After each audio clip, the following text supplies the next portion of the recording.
You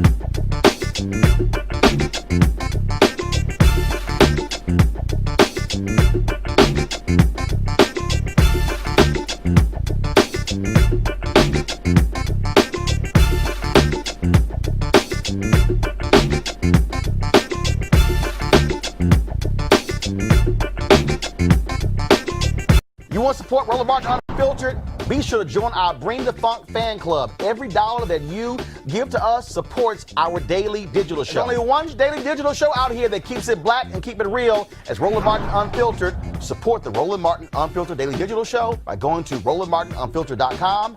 You can make this possible.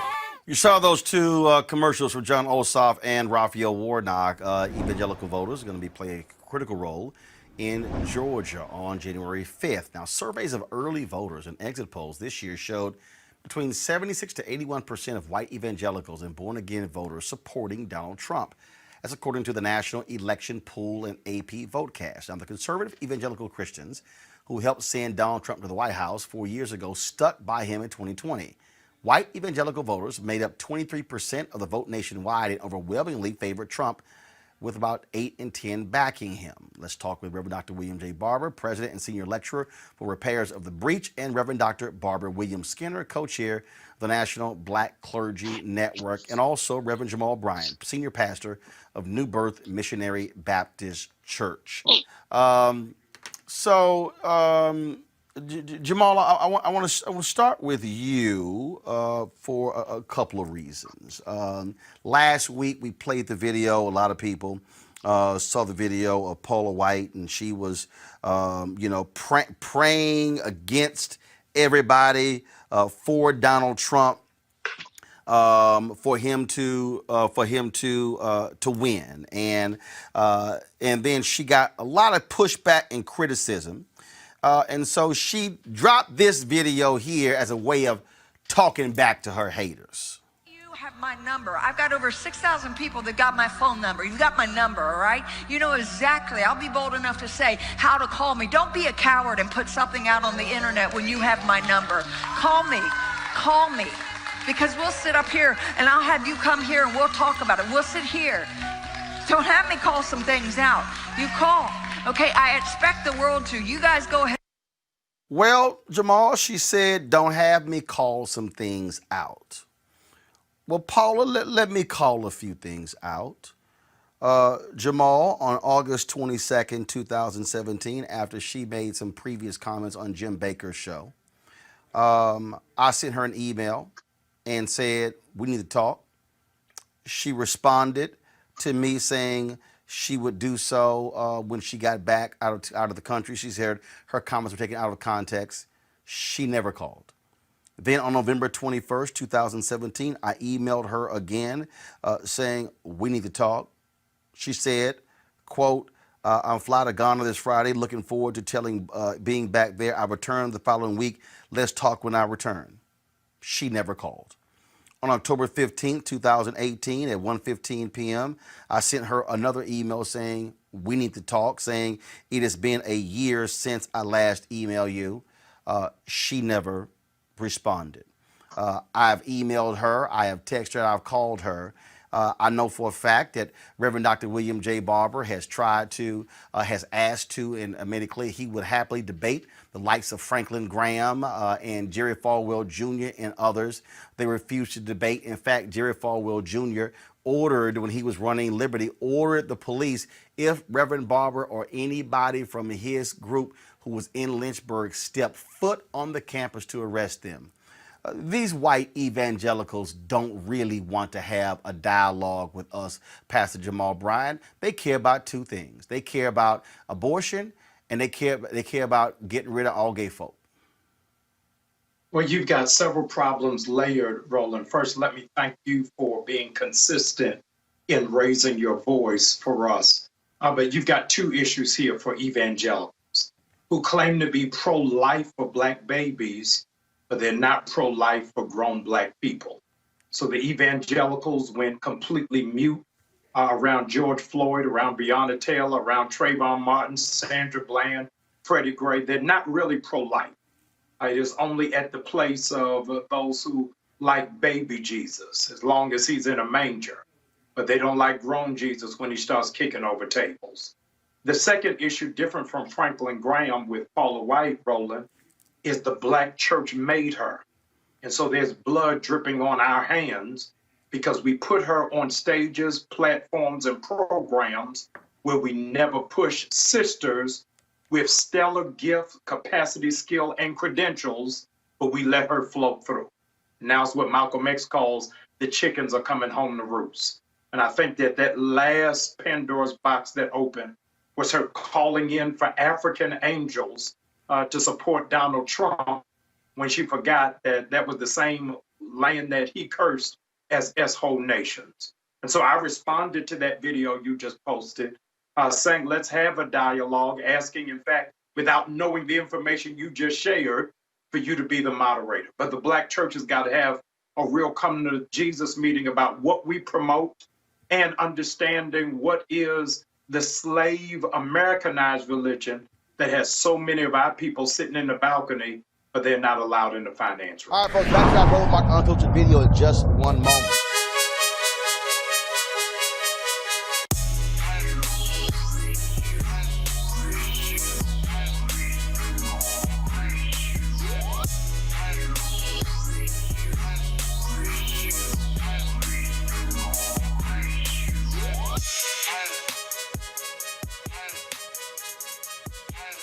All right, folks, at Seek.com, I want to thank them for being a partner with Roland Martin Unfiltered. Mary Spiel, the founder of this Black-owned virtual reality company.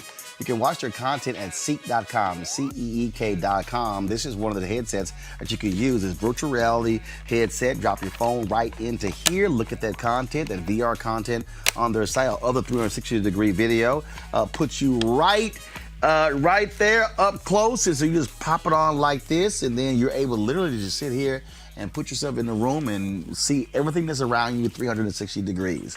Now, if you're listening to music, folks, you can check out the music on their Seek.com headphones. These right here, folks, are 360-degree 4D headphones. The bass on these things are absolutely amazing. Surround sound. So literally when you're listening to it, the sound actually is around your whole head. Again, created by a sister. If you want to get the headset for the music or the VR headset, simply use this promo code RMVIP2020. RMVIP2020. Christmas is coming up.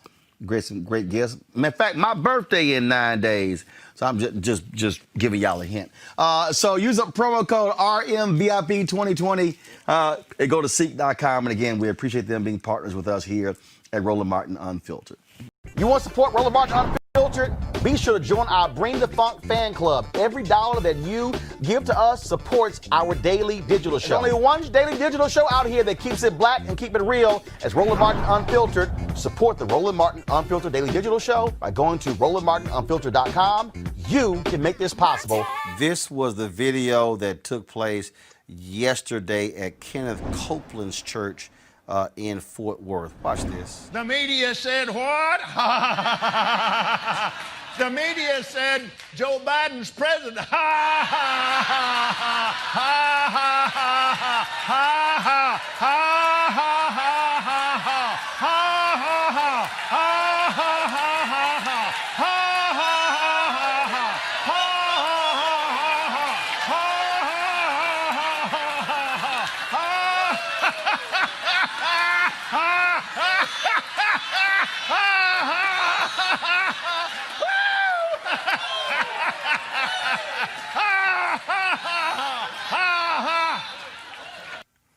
Well, they laugh all day, Barbara, but he president-elect. Barbara? Barbara, can you hear me? Barbara, can you hear me? Guys, Barbara, can you hear me? All right, y'all, let me know if Barbara, can you hear me? I can hear you. All right, so Kenneth Copeland finds this ought to be humorous. What's funny right now? People are hurting. What's funny right now? Racism is still alive and well in America. What is so funny? Well, that's the whole point. And for them, they think this is a big joke. Well, white evangelicals, Roland, were on the wrong side of slavery. They were on the wrong side of the civil rights movement. They were on the wrong side of the racial reckoning after Breonna Taylor and George Floyd, and they're on the wrong side right now. They have this mirage about white supremacy and the good old days remaining forever, even though we're just decades away from there being absolutely no majority race. It's going to blow their minds when they get to that point, when they're no longer a majority. But they are hanging on by the thread with Donald Trump as their defense against a multiracial America and democracy and the good old days where white people control. That day is gone. It's going. And it's not even Christian. It's not even Christ-like what they have supported. They basically have lost their credibility, spiritual credibility.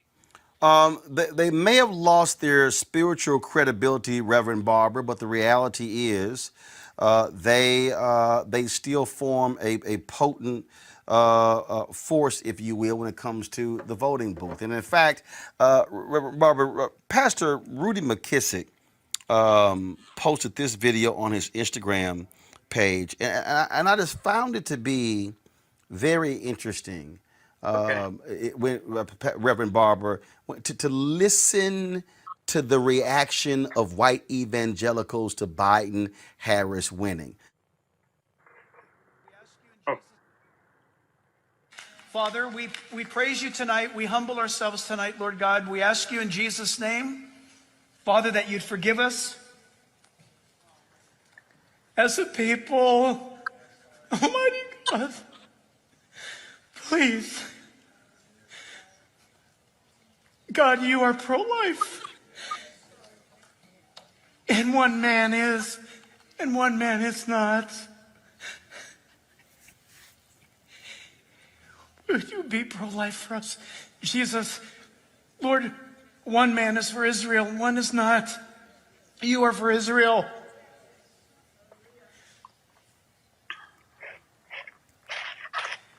Lord, one man is for our military and our police, and the other is not. You are. What will we decide? What message will we send you? Jesus,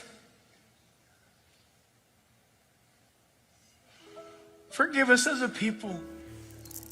We have slept. Reverend Barber, I can't play all that. Here's what I just heard, Reverend Barber. He mentions pro-life. Right. He mentions the military and law enforcement. He mentions Israel. He does not mention the Palestinian people. He does not mention the fact, Reverend Barber, that Joe Biden got more military votes in these key states than Donald Trump did. Absolutely. To Jamal's point, he ain't talking about the issue of the death penalty of folks who've been shot by cops. And he sure as heck, and all that crying and whining, did not say nothing about the poor, Reverend Barber. Well, you're exactly right. And he got the repentance part right, but he's doing the wrong repentance. If you go down the list of things Jesus listed in Luke 4:18 and in Matthew 25, he didn't bring any of that. He didn't bring any of the Beatitudes. Now, it is important, Roland, that I think when we talk about these evangelicals, first of all, when you look at biblical evangelicals, the white abolitionists were evangelicals. The social gospel movement was evangelical. The evangelicals we have today, they stole the term. They hijacked it during the time that many of them were, and it actually started before the civil rights movement. It started during the New Deal, and there's a book on this called The Purchasing of the American Pulpit by Kevin Cruz out of Princeton. And they actually, the corporate business world, the Chamber of Commerce, decided that they did not have the ability to shape the moral consciousness. They were upset that the social gospel was so deep in the churches. And they gave a man out of California some money, big money. And his job was to purchase the American pulpit. And inside of 10 years, he had something like 19,000. And if you trace from there to the moral majority, to the so-called religious right, They all flow out of that. That's one thing you ought to understand about this. Secondly, my dear friend Jonathan Hartgrove grew up in white evangelicalism, and he's now writing some of the strongest books against it and standing against it. Young people are leaving them in droves. They don't like to talk about it, but if you read some of the other events, they're leaving them. There's a whole group of Christians now called red letter Christians who have left this so-called white evangelicalism. They work with us in the Poor People's Campaign. They just moved on. But then there's another dynamic, Doc, and that is, a lot of black ministers supported Trump, supported Reagan and Bush. They supported the governor out of Ohio, Kasich. And when you look at their policies, the only difference between them is Trump's craziness. And that's something we're going to have a discussion about because we have some of that same stuff happening inside of the black church that has supported, some of these Republicans whose policies were just extreme. Remember, Governor Kasich was the one that cut welfare and put people out. Look at where Ronald Reagan started his campaign. Roland, you and I have talked about this in Philadelphia, Mississippi. Look at what he did. Look at what George Bush did. George Bush left Obama the recession. Obama had to pull up out of it. We have to be careful not just to be moved by people who now say they were against Trump or for Trump, because Trump is a part of ism. And you and I were talking about it the other day. There was a decision made in 1968 by Pat Buchanan, Kevin Phillips, and some so-called white evangelicals to split the country in half for political purposes. That was their goal. And they said they would always disavow it. And if they did it, they could survive and rule the country politically for the next 50 years. Well, this is the 52nd year of that. This is the 52nd year. And what scares them the most is that is Georgia churning, North Carolina, these southern states, because that was the goal. But behind it, even beyond abortion and prayer in the school and being against gay people, that's the stuff they put out front. They used to put out front segregation. They can't do that anymore. But if you look even deeper, the candidates they support are all pro-corporate. They treat corporations like people and people like things.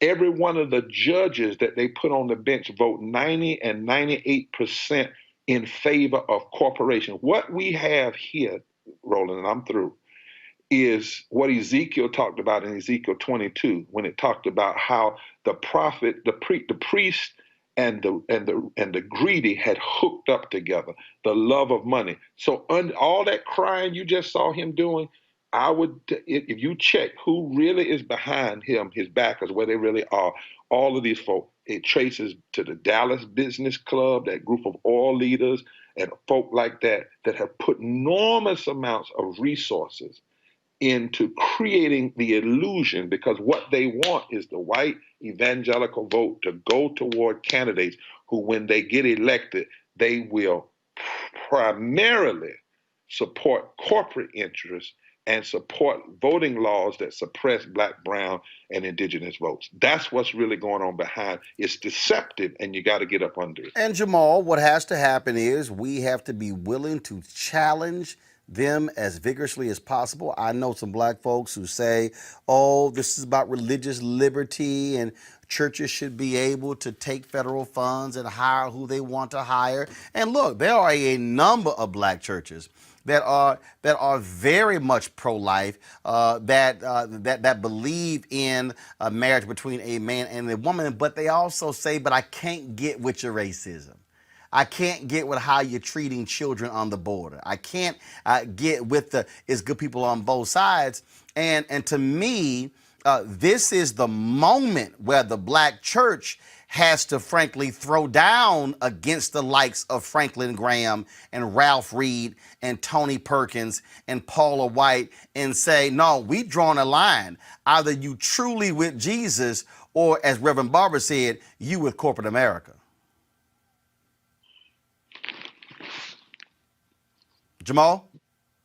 Yes. Go ahead. I'm sorry, yes. I think that is why, in part, it is so critical that we underscore the significance of Reverend Raphael Warnock going to Senate. It shows the Black church in marketplace holding and underscoring our values and principles that are not for sale. That underrated activist Hosea Williams said, we're unbought and we're unbossed. And so isn't it critical that all of America's power structure comes back to a Black pastor? And I latched that on to the history lesson that Reverend Barber just gave us, is that the Black church can't be for sale in this hour. Is that we've got to realize that there is so much swinging in the pendulum, and that's why all eyes are going to be on Georgia. And let it not be lost on us that Reverend Raphael Warnock pastors from the sanctuary of Martin Luther King Jr. There's so many historical tropes connected to that that are symbolic of the changing of the guard, the shifting of the paradigm, and the fulfillment of the dream. And so here in Georgia, I'm excited about us turning the page on one chapter and shutting a book on another one, that the real church is going to have to show itself. Because what we have seen is while Trump has lost the election, a lot of evangelicals are losing their mind, they're losing their place, and they're losing their theological footing. Barbara, you have been battling these folks for quite some time, and the reality is this here. Franklin Graham often questioned whether Barack Obama was a Christian.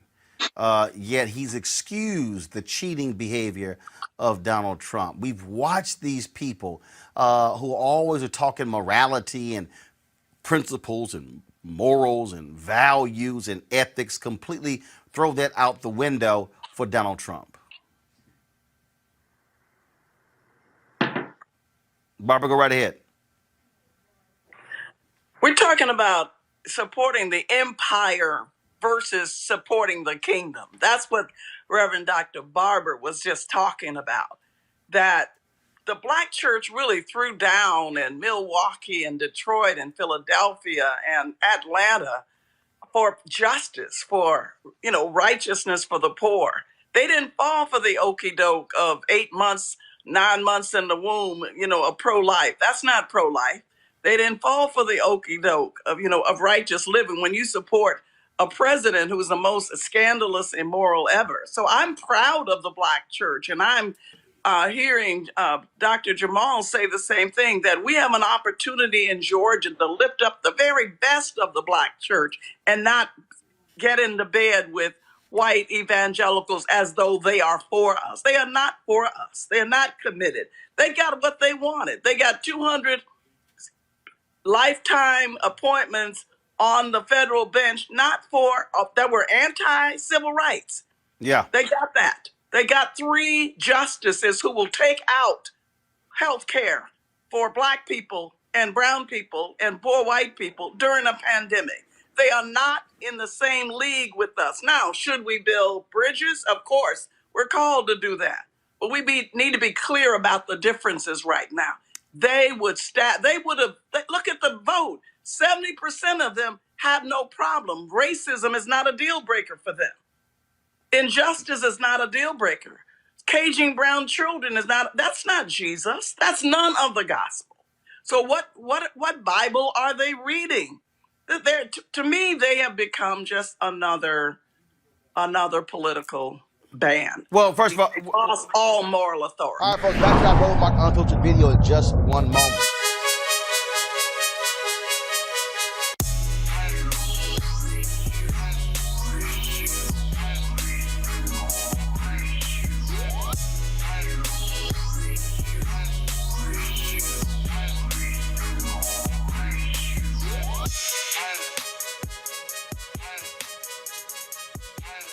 All right, folks, at Seek.com, I want to thank them for being a partner with Roland Martin Unfiltered. Mary Spiel, the founder of this Black-owned virtual reality company. You can watch their content at Seek.com, CEEK.com. This is one of the headsets that you can use. This virtual reality headset. Drop your phone right into here. Look at that content, that VR content on their site. Other 360-degree video puts you right there up close. And so you just pop it on like this, and then you're able literally to just sit here and put yourself in the room and see everything that's around you 360 degrees. Now, if you're listening to music, folks, you can check out the music on their Seek.com headphones. These right here, folks, are 360 degree 4D headphones. The bass on these things are absolutely amazing. Surround sound. So literally when you're listening to it, the sound actually is around your whole head. Again, created by a sister. If you want to get the headset for the music or the VR headset, simply use this promo code RMVIP2020. RMVIP2020. Christmas is coming up. Some great gifts. In fact, my birthday in 9 days. So I'm just giving y'all a hint. So use a promo code RMVIP2020 and go to Seek.com. And again, we appreciate them being partners with us here at Roland Martin Unfiltered. You want to support Roland Martin Unfiltered? Be sure to join our Bring the Funk fan club. Every dollar that you give to us supports our daily digital show. There's only one daily digital show out here that keeps it black and keep it real. As Roland Martin Unfiltered. Support the Roland Martin Unfiltered daily digital show by going to RolandMartinUnfiltered.com. You can make this possible. Rishi, I had someone who called me today and they said, but is he going to concede? I said, I don't care. I said, he doesn't have to concede. I said, 69 days from now, his ass is gone. Donald Trump, he is sitting in the Oval Office right now, on January 19th at 11:59 a.m., the Secret Service is going to walk in and say, it's time to go. If he resists, they're going to say, sir, it's time to go. You can no longer occupy this building because you're no longer president. At 12:01, it does not matter if Joe Biden has put his hand on the Bible and raised his hand. It does not matter. The Constitution states at 12:01 p.m., that man is going to be president of the United States. They will walk Trump's ass out of the Oval Office into the beast, say, drive him to Andrews Air Force Base. He can have a 10-hour rally if he wants to in the hangar. And when he's done, they will put his behind on that plane and say, where are we taking you? New York, Ireland, Mar-a-Lago, Aruba, hell, it don't matter. Where are we taking you to? Go to hell. And then they're going to drop his ass off. He's going to have his smaller Secret Service detail and that wonderful blue and white plane that says President of the United States on the side, United States of America on the side, is going to fly back to Andrews Air Force Base and will not be called Air Force One when he's on it. So I keep telling people, y'all, stop. I don't even care. He's lost. Bye-bye. Right. I mean, Inauguration Day technically is on January 20th, but I totally agree with your point. Yeah, 20th.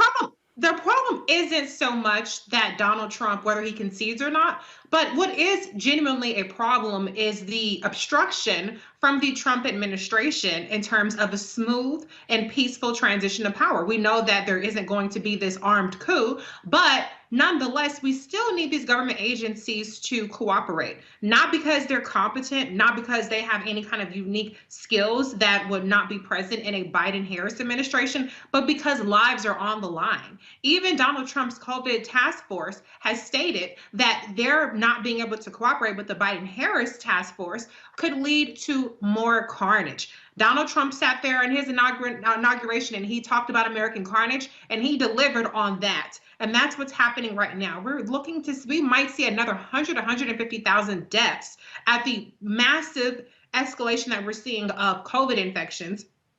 And we're not putting Biden-Harris in the best position to take over and tackle it. And the less that they have to prepare, the less involved they are right now, the more extreme the measures we might have to take come 2021. And I know we all want to get the hell about the house. And so there is a real consequence to Donald Trump's rhetoric, because you have people like Emily Murphy in the GSA who won't sign transition papers. You have people like Mike Pompous, as Dr. Carr referred to him, who are holding back correspondence from foreign leaders. These are all things that put us behind the 8 ball. Luckily, we do have an administration that will be coming to into power, like you said, no matter what, per the Constitution, that is competent, that is ready, that is able, that will listen to science, and that's been there and done that. So that gives me confidence, but we cannot let Trump off the hook for the obstruction, and I will say treason against the United States, because he is obstructing the will of the people. 76 million people and counting. All right, folks, back to our Roland Martin Unfiltered video in just one moment.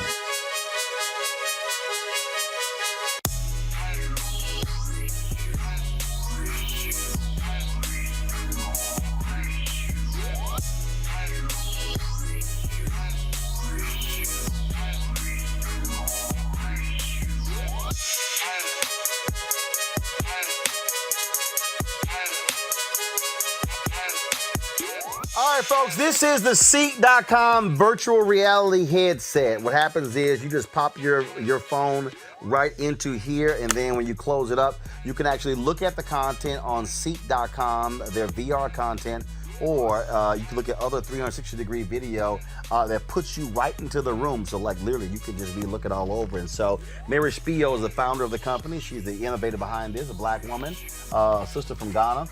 And so that's their VR headset. They also have these 360-degree 4D headphones. A tremendous bass that covers all across your head. Great sound. Gamers love them. You can attach a headset to this as well. It's Bluetooth. Folks, if you want to get either one of these devices, go to Seek.com, C-E-E-K.com. That's Seek.com, C-E-E-K.com. Use the promo code RMVIP2020. RMVIP 2020, and check that out. And so we certainly appreciate them being partners with us here at Roland Martin Unfiltered, where we, of course, support black-owned businesses like Seek.com. And also go to their site. You can also subscribe to their monthly content. That's right there on Seek.com. You want to support Roland Martin Unfiltered? Be sure to join our Bring the Funk fan club. Every dollar that you give to us supports our daily digital show. There's only one daily digital show out here that keeps it black and keep it real. It's Roland Martin Unfiltered. Support the Roland Martin Unfiltered Daily Digital Show by going to RolandMartinUnfiltered.com. You can make this possible. We talked about the power of black women, also the fact that the two highest voting groups in this election were black women and black men. 91% of black women voted for Donald Trump. 80% of black men, 91% of black women voted for Joe Biden against Donald Trump. 80% of black men voted for Joe Biden against Donald Trump. A sister sent me an email. Her card is on my desk. I'm sorry. A sister sent me this T-shirt, y'all, today, and it says "Vote like a black woman," which was pretty funny. And Eva Longoria, who is a Democratic activist, she's an actress, but let's just say she got a little hot water over the weekend when she said this on MSNBC. Power, and does the Democratic Party understand why it's back in power? Yeah, I think you bring up a good point. I mean, I think, campaign financing needs to be looked at. I think the way in which we campaigned, there were so many false ads in Florida in Spanish. Spanish wasn't regulated the same as in English. And so I do think we need to take a look at that. Again, our work is just beginning. But I want to talk about what you just said about the women. The women of color showed up in big ways. Of course, you saw in Georgia what black women have done, but the Latina women were the real heroines here, beating men in turnout in every state and voting for Biden-Harris at an average rate close to 3-1. And that wasn't surprising to us. Latinos are the CEOs of the households. They make all the financial decisions and healthcare decisions and educational decisions. Many Latinas are small business owners, and they wanted a plan for recovery for themselves, not for Wall Street. And so Trump's policies were never aimed at the struggling Latina community. And, if you look at voter suppression on top of that, how Latinas showed up, even through the closing of polling places and the shutting down of drop-off sites and new voter ID laws and long lines and driving 30 miles and all of that. And on top of that, restrictions and safety protocols of a pandemic. That spirit and perseverance that Latinas use in their daily lives, the struggle to pay their bills and the struggle to show up to their jobs and homeschool their kids and take care of their elders, that's the same perseverance and spirit they use to show up at the polls. That did not sit well with a whole bunch of sisters. Eva Longoria got ripped for those comments. giving the impression that she was dismissing black women and said Latina women were the ones who were doing it. But this is so when she got criticized on that, this was what she posted on Twitter. I'm so sorry and sad to hear that my comments on MSNBC could be perceived as taking credit from black women. When I say that Latinas were heroines in this election, I simply meant that they turned out in greater numbers and voted more progressively than Latino men. My wording was not clear, and I deeply regret that. There is such a history in our community of anti-blackness in our community, and I would never want to contribute to that, so let me be very clear. Black women have long been the backbone of the Democratic Party, something we have seen played out in this election as well as previous ones. Finally, black women don't have to do it alone any longer. Latinas, many who identify as Afro-Latina, indigenous women, AAPI women, and other women of color are standing with them so we can grow our collective voice and power. Together, we are unstoppable. Nothing but love and support for black women. Everywhere, you deserve a standing ovation. Rosa Clemente is an activist, and she dropped a couple of videos on Instagram last night, right after this whole thing happened. She joins us right now. Rosa, glad to have you back on Roland Martin Unfiltered. So you were real quick with the reaction. I saw Tamika Mallory's tweet saying, hey, we need to get together with Rosa, Carmen Perez, Linda Sarsour, and have a conversation with Eva Longoria to deal with this. Just share your thoughts about this whole back and forth in this dialogue after Eva's appearance. Well, yeah, thank you for having me, Roland. So for people that don't know me in your audience, I identify as a Black Puerto Rican woman, not Black and Puerto Rican, but a Black Puerto Rican woman. And a lot of my scholarship and my PhD that I'm completing now is specifically looking at Black Latinos in the United States within the Black radical tradition and part of the Black long freedom struggle in this country. So when I heard that, I immediately responded because it was an anti-Black statement, right? And it is very critical that even though I identify, and there's other sisters like me who identify as Black or Afro-Latina, that I also respect the particular freedom struggle of African-American women. And not just now, but as long as they've been here, especially those that come out of enslavement. So I dropped my Instagram and it got a lot of views. And then I talked to Eva. We have a fellow sister common with us, Carmen Perez, one of the founders of the Women's March, and I had a good conversation with her. And then today, me and other sisters had another good conversation with Eva. And what I mean this, she is going to make another statement because people also didn't feel that this first statement she made was what it should be. Basically, I messed up. I'm sorry. I have things to root out. And many of us in the Latino community have to consistently be rooting out anti-Blackness. But I also say that there should be a little bit of grace given in this respect, that we talk about anti-Black racism, right? And I always tell people, especially all of those Latino people, that we're not a monolith, right? It is very true that unfortunately 33% of Latino men voted for Trump. And I actually think that's also the patriarchy. Like, I think if Joe Biden, vice president, was Cory Booker or Julian Castro, that number would have been lower, which really speaks to what we call machismo and patriarchy, not just with Latino men, but also within, some African-American men and communities like that. So I don't speak for Eva. She's going to be speaking. We're going to do some concrete things to really hone in and keep outrooting what we say in the Latino or the Afro-Latino, Black Latino community is we talk about rooting out anti-Blackness, right? Rooting it out.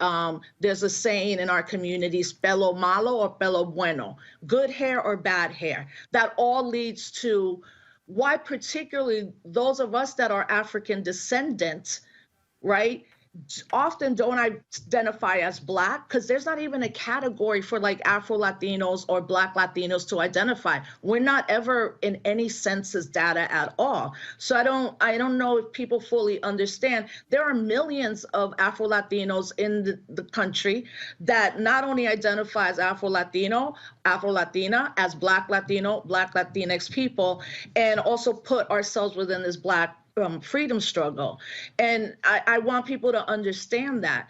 Lastly, on this point, what I would say is that as a Puerto Rican, I also have a very different experience than all my other brothers and sisters from Latin America and the Caribbean. What is that? Like our African American brothers, sisters in this country and non-binary folks, we are American citizens. So the relationship with Puerto Ricans and African Americans has always been one of solidarity. And in fact, if we really look at social justice movements in general, you're never not going to see African people with African Americans, Haitians, Cubans, Puerto Ricans representing. And I think why this comment was also wrong and anti-Black was that already progressive, but particularly African-American women, people already trying to erase at the fact that once again, it is African-American women that delivered this win. It is African-American women that helped push out this fascist. And that is very incumbent on people like me and Eva to do more work within our communities, to see that we have a history of working together.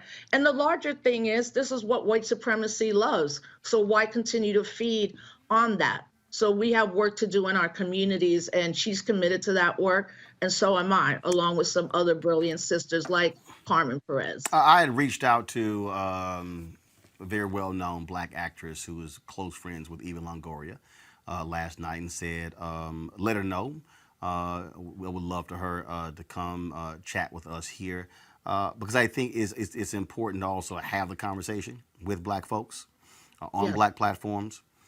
Yes. Because there are some, because the thing that we do have to deal with here, and to your point, we're seeing it in the numbers. We're seeing it. The reality is you do have an issue of misogyny. Kamala Harris is the vice president. What happens if she runs for president in 2024? What happens if she runs and Joe Biden runs in 2024 and she runs in 2028? We also have to deal with the fact that we are 23 years away from America becoming a nation majority people of color. We have to deal with the reality, of race. We have to deal with the reality of white Hispanics. We got to deal with the reality of how Cuban voters think and see themselves. How the Latino in Miami is different than the one in Chicago, than the one in California, than the one in Florida, than the one in Arizona, and we have to deal with the issue of racism within the Latino community. I remember on the journalism side how they were folks really went after Telemundo and Univision by saying, where are the dark-skinned Latinos? Where are they? And so these are issues that have to play out. And I remember back in 2004, I think, when Kwesi Mfume was president of the NAACP, and he went to LULAC, and he was saying then, look, we are going to have to if we're going to be the two largest minority groups in this country, we're going to have to establish relationships to better understand each other, to use our power together, as opposed to pretty much aligning with white Americans to further disenfranchise people of color. Yeah, and you know what? On the Florida thing, I push back heavy on that. First of all, 3% of those people, Latinos, voted in Florida for Biden, right, for Trump.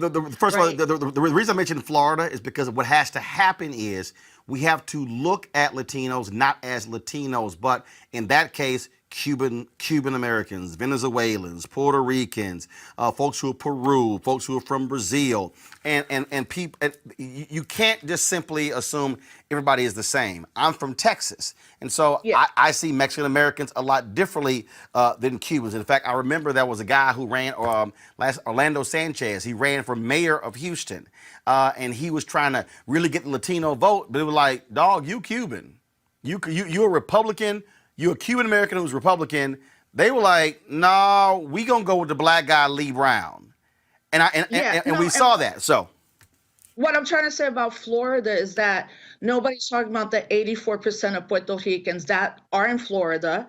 right, They actually now, Puerto Ricans post Hurricane Maria, we're 1.5 million in Florida. And I think I spoke to you about this during the right. whole thing that it would have been great for Biden and Harris to actually talk to Puerto Ricans who still came out 84% and voted for them. They could have flipped. Puerto Ricans are the swing vote in Florida. It's not the Cubans anymore, right? In Pennsylvania, Puerto Ricans are becoming a swing vote. So what you also say that you're acknowledging, which is important, is like there's this amorphous 65 million Latinos. Well, what does that mean? And that's why I specifically always identify as a Black Puerto Rican, right? Because I know ethnically and nationally I'm a Puerto Rican. But if I want to be within conversations in race, I also have to say, well, look, even though I racialize myself as Black, there are these nuances.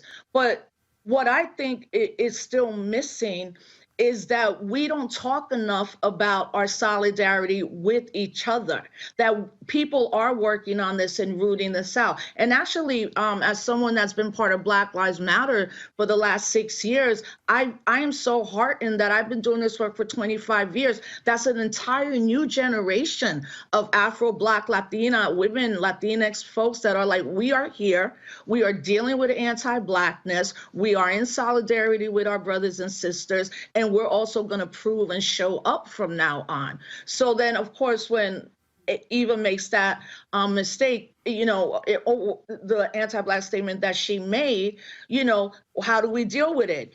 We call her. She has to have accountability. She's going to put out another statement.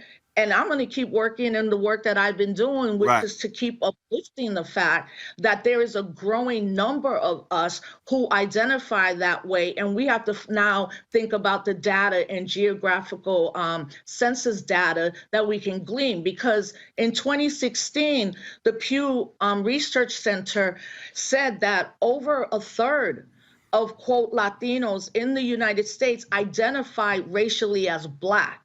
But we often don't hear that narrative. And honestly, I think you're one of the only few people that I've always gets the nuance to it. Well, that's because, but Rosa, let's just be honest. The problem is because you got mainstream media filled with largely white folks. You got very few Latino, Hispanic commentators, contributors. You got very few. They're all white passing. They don't want people like me. They don't want, and honestly, I'm not that dark, y'all. Obviously I'm African featured over in here, but yeah, they don't want us. And the other thing that's happening too is that I feel like all the media right now needs to be called out on this. Why don't you talk about the fact that more white women voted for Trump in this election than in 2020? 55%. In 2016. Increase of 2 and that's points. Not to say we shouldn't deal with the comment that was made. What we should be saying is like, take accountability, because that's a lot about what we talk in the movement. So someone takes accountability and then the actions speak louder than words. That's what Eva's going to do with a lot of us. And we're going to actually build out a whole series of conversations. But I think it is very interesting that the media continues to harp on where was the Latino turnout? What about the African-American men that voted for Trump? What about your white women that voted against themselves, and continue to vote against themselves? That to me is very scary, but also let's call out what we see. At the end of the day, Black and brown folks came together, particularly younger people. I might not be down with this whole Democratic Party, two-party system, but I'm sure that we got to remove that fascist from office for all of us to actually survive and thrive. Rosa Clemente, always a pleasure. I appreciate it. Thanks a lot. Thank you, Roland. All right, folks, back to that Roland Mark Unfiltered video in just one moment.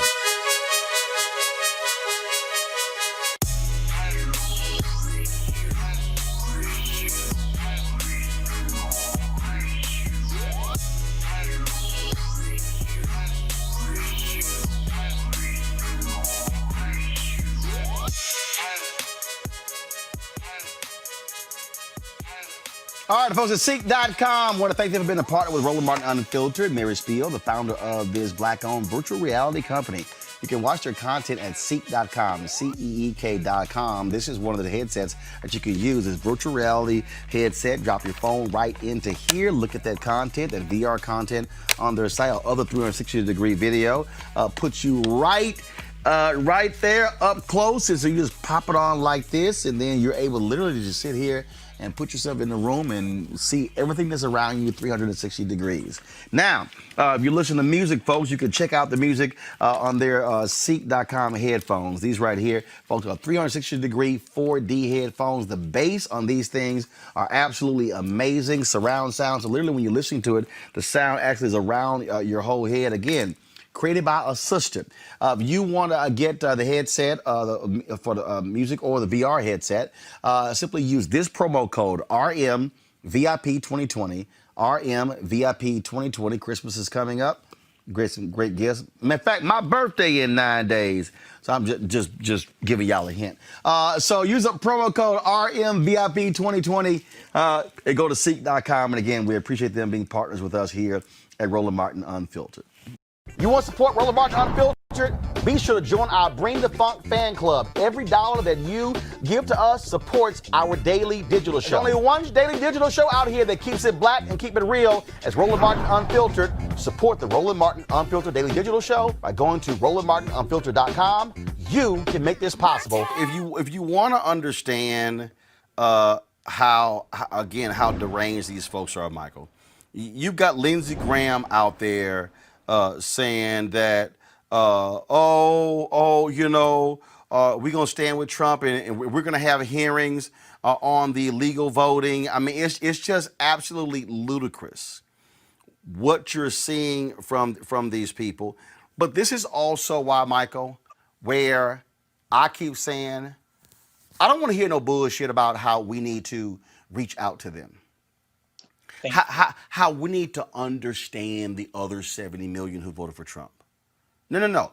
These are people who willingly voted for racist, who had no problem overlooking everything. These are people who don't care. These are people who will say and do anything. This is why I keep saying to Democrats, when you get power, you wield it. These folks have no integrity, no credibility, no dignity. The fact that very few Republicans have actually come out. Susan Collins, she dropped an announced tweet today congratulating Joe Biden on winning. Mitt Romney, he was on the Sunday shows over the weekend, and he was actually speaking to this very issue. This is what he had to say. The election, it's not just a question of, we have questions about this place or that place. And we should note, Republican election lawyer Ben Ginsburg, who's a CNN commentator, he's looked into these complaints about voter fraud and the like, and he doesn't see any of these complaints as having merit. Election officials in Philadelphia, Republican election officials, and throughout the country say this was a clean election.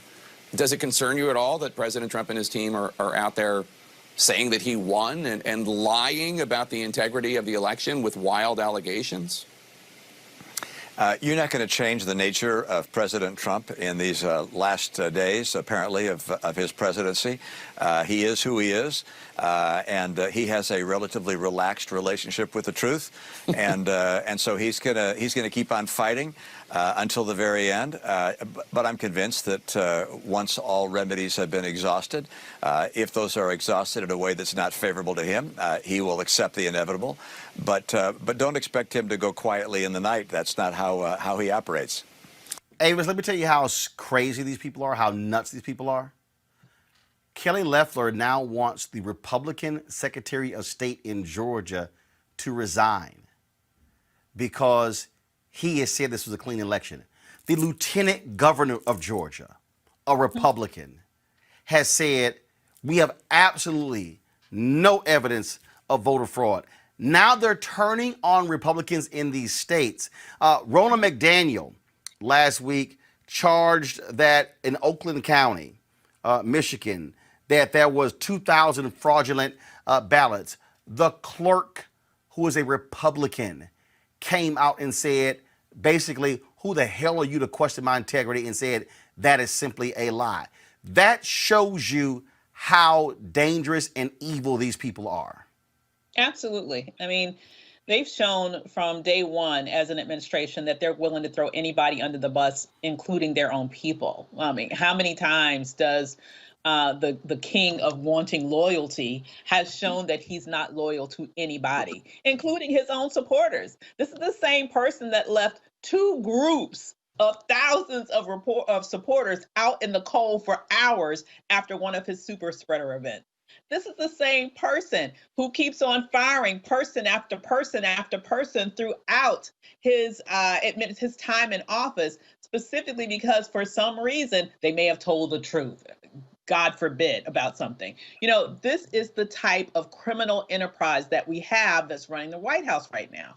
This is not an administration. This is like some sort of crazy family mafia deal that we have that has taken over the government. And it's not just Trump. That's the worst part. It's all his other minions. The Lindsey Grahams, these career politicians, God forbid, they are the swamp, okay, who have now align themselves with this criminal mentality.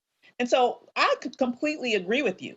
The last thing that I'm looking to do right now is to hand over an olive branch to these criminals. You don't negotiate with terrorists. That's what I think of these people as. You defeat terrorists. And so to me, the number one focus that we really need right now, beyond this debacle, is to make sure that those 2 Senate seats that are up for election in Georgia are secured.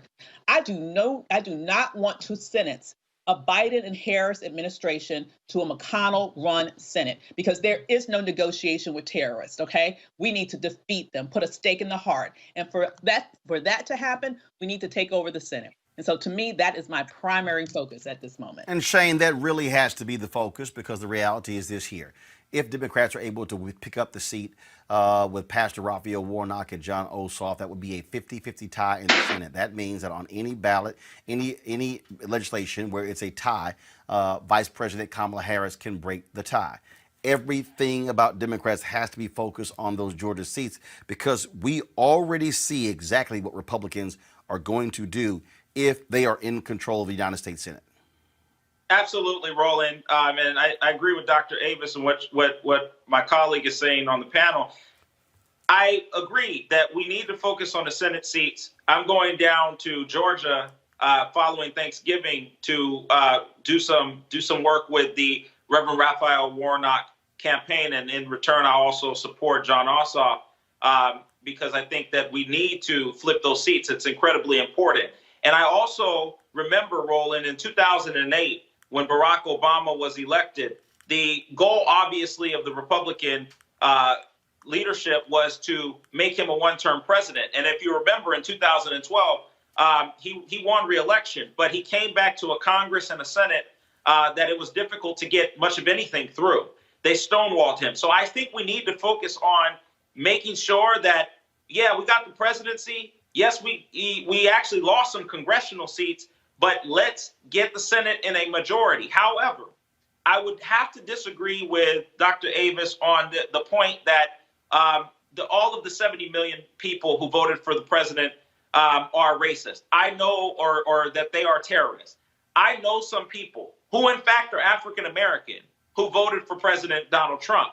Now, whether it was out of ignorance or out of misunderstanding or not being clear about why they were voting for him, I do know some people who are good people who made a bad choice in the first time, in the first swing of the first election. And they didn't, make that choice this election, or some of them might have made that choice this election. But ultimately, these are good people that we should reach out to. And I do think that after we get the Senate, I do think that now we've got the presidency and we've got majority in the Congress, that we do need to focus on bringing civility back into this country. And one of the ways to do that is we have to demonstrate it. So we can't say we got control, now we're going to run you over like you did us. I don't think that. Hold on. Why not? Because here's the deal. Let's just be real clear here. Republicans ran the hell over Democrats to put 218 federal judges on the bench. They said, damn the rules, we're going to put Amy Coney Barrett on the Supreme Court. In fact, wait a minute. In fact, the rules of the Senate Judiciary Committee say you must have more than 2 Democrats present to vote out of committee. One was President Dick Durbin. They said, damn that, we voting anyway. So here's the deal. And this is the problem here. Democrats want to play nice by the rules. Republicans get power and say, damn the rules. Here's the piece. Since 1969, of the 18 Supreme Court justices that have been named, 14 have been named by Republican presidents. 14 out of 18. So, Shane, I'm sorry. Democrats, the other side has showed you how we gonna roll with power. And Democrats better get some guts and say, I'm letting y'all know right now, we win those 2 Senate seats and it's 50-50, we gonna run a Boston on your ass. We gonna pass bills in the House, we gonna pass in the Senate, because see, again, Democrats played nice with Merrick Garland. I said it then, I'll say it now, I will say it forever.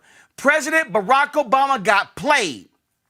Senator Orrin Hatch said, oh, Merrick Garland's a great pick, a wonderful pick. I'm like, dog, they ain't never gonna give that person a hearing.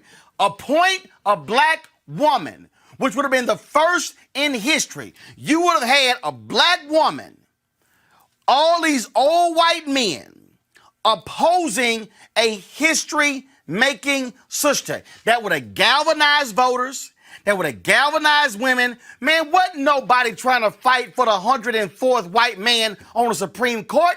They would have fought for the sister. But Democrats play checkers. Republicans are playing chess. And I'm saying, if you play the game of we gonna follow the rules, they gonna run over you all day. But I don't think that you have to follow the rules per se to try to be civil and to try to be respectful. And all I'm saying is that we don't have to. I think that Democrats can still get in and steamroll, but it's how you steamroll. You can steamroll by cussing folks out and blasting folks, and we gonna flick you off, and we gonna do the same thing you did to us in the same way, or we can do it in a different way. Hold up. Bring dignity back into our democracy. Well, first of all, what's the different way? I'm sorry, Michael, I'm confused here because Republicans have shown exactly how they lead, and you know what ends up happening? They get their way every single time, and Democrats are like, oh man, we shouldn't have done that. We should have done something different. I don't know where we go. And they stand there like, what happened?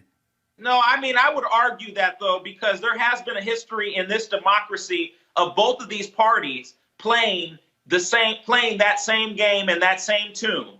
And that is to push and shove down the throats of everyday people what the agenda is of that particular party. So I would argue that a little bit, Roland. There has been a history in this country of both of these parties. Nah, we ain't talking history. We ain't talking history. We talking the last 12 years. And Michael, the last 12 years, Mitch McConnell said, Michael, in 2016, 8 Obama judges got confirmed. 8. The Republicans confirmed 5 in one day a few weeks ago. Mm-hmm. Yeah, I should have probably said this in the first time you called on me, Roland. I want to congratulate my law school professor, Vice President Biden, for his victory. But I would probably agree with Shane if there was different set of leadership. With this set of leadership on the GOP side, both in the House and the Senate, I mean, Kevin McCarthy came out the other day and said Trump won. I mean, with that kind of mindset and leadership, you cannot bring a knife to a gunfight. We have to stop doing that. Roland, you just mentioned that about how we like to play by the rules and want to be nice and sing Kumbaya. We're not in that moment yet. And maybe we will be after the 22 election or after the elections in January when we flip the Senate seats in Georgia. But until the leadership changes, we cannot have the kind of olive branch approach. It's not going to work. It's like dealing with a bully. I mean, we saw it for the last 4 years. Until you stand up to the bully, they're going to keep bullying you. So we have to have a different approach, a much more aggressive approach. That's why I'm proud of the Vice President and Senator Harris. They're moving forward. They don't care who concedes. They don't care who they get phone calls from. They're going to keep moving forward, getting ready to take over January 20th. So I like that they're not waiting. They don't need to wait. They won, and they can't handle it. This is who they are, and so we have to have a much more aggressive, frankly, thuggish approach to this transition. Avis, I'm telling you right now, I know folks ain't trying to sit here and talk about Ice Cube. I'm telling you right now, the theme song of the Democrats should be No Vaseline. Okay, I will let that reference to Ice Cube go. Okay, I have to agree with that. But let me fine. But you don't want Ice Cube? Scarface is No Tears. I'm cool with all of it. Okay. I'm also into what movie was it when the dude said they can't handle the truth? You mean all of it applies, Jack Nicholson, right? A Few Good Men. There you go. So here, let me be very specific because I'm very specific with my language, and I'm not really into hyperbole. The reason why I called a Mitch McConnell, a Lindsey Graham, a terrorist, and a Donald Trump is because it's not just their rhetoric, as bad as it is. It's the fact that they have an entire media ecosystem that they use as a propaganda arm to spread their lies and indoctrinate their followers. They radicalize their followers through an entire ecosystem of various different media outlets. Fox is only a small part of it. They have an entire media ecosystem, which includes radio shows, which includes digital shows, which includes all sorts of individual personalities on that right wing, the whole QAnon situation, where all they do is radicalize people 24 hours a day, 7 days a week, and prime their followers for violence, prime their followers to believe things that are not true, okay? And that's what creates a very dangerous situation. So I'm very specific with my language. That is terroristic activity, and it leads to violence. It's already led to the highest uptick in hate crime that we've seen in this nation for decades. It's already led to a record number of hate groups now having their home right here in America. So, if you don't think, what's happening right now when they are trying to delegitimize this election is that they're also spurring up anger and hatred towards the people who are elected. Now, I do believe that the Secret Service can do their job, but this is a very dangerous game that they are playing. People could die. Let me be very specific. People could die. And that's why it is terrorist activity being propagated by terrorists who are trying to hold on to undeserved power. They are trying now to have a coup so that they can maintain power against the will of the people. That is what's going on now. And that's really how I describe it. It may be shocking for some people to hear that language utilized, but if you were to look at their methodology, exactly what they're doing and what their outcome is that they want to achieve, I don't see any other way that you can describe it. I mean, look, Shane, I hear you on all that civility talk. I know what these cats gonna do. I know what's coming. Here's what's about to come. We about to hear fiscal policy, the debt. Gotta cut. Mitch McConnell's already said, you're going to have to negotiate with me for your cabinet picks. Sure did. Yep. Donald Trump was like, you know what? I ain't wasting my time even going there. I'm just going to name them to interim positions. That's what Biden should do. I'm telling you right now. You cannot negotiate with terrorists. No. And what they are going to do, They are going to try to bring Joe Biden down to his knees. They are going to sit here and just what they, I'm telling you, what they've already shown what they're going to do. I'm telling you right. Look, I know this is rough for some Democrats. I know it's rough when you talk about how you got to operate, but I just think, you know what? I think Orlando Jones said it best in the movie Biker Boys in terms of the attitude you got to have to deal with them. Go. Stuttering and standing your ass around. Get down on your knees and bow that ass down. What? That's how you got to operate. I'm telling you, these thugs, they don't know they ain't playing nice. Yeah. McConnell, Well, McCarthy, yeah. Graham, all of them, they will unleash hearing after hearing after hearing after hearing. That's why everything has got to be on Georgia. No, I would agree. And that's why I'm headed to Georgia. That's why I'm going to walk and going to canvass and going to work for my good friend, Reverend Raphael Warnock, because and John Ossoff, because we cannot afford to lose those 2 seats. It is critical. And that is why people need to understand, you know, everyone's been focused on the presidency, but we have to think about Georgia, because without that majority, without those 2 seats, we are going to be in a place, as you said, Roland, and the rest of the panel, that we are going to be in a place where the Republicans are going to try to deadlock every single appointment and stall every single bit of work that Joe Biden and Kamala Harris are going to try to do. So I think I totally agree. I just believe that we can do this. We can do this in a way that is, in some level, civil. I believe we can push that agenda. We can create that path. We can fight, and we can fight with our fist. We don't have to be, go to the corner and cry. We don't have to go to the corner and sit down and take it.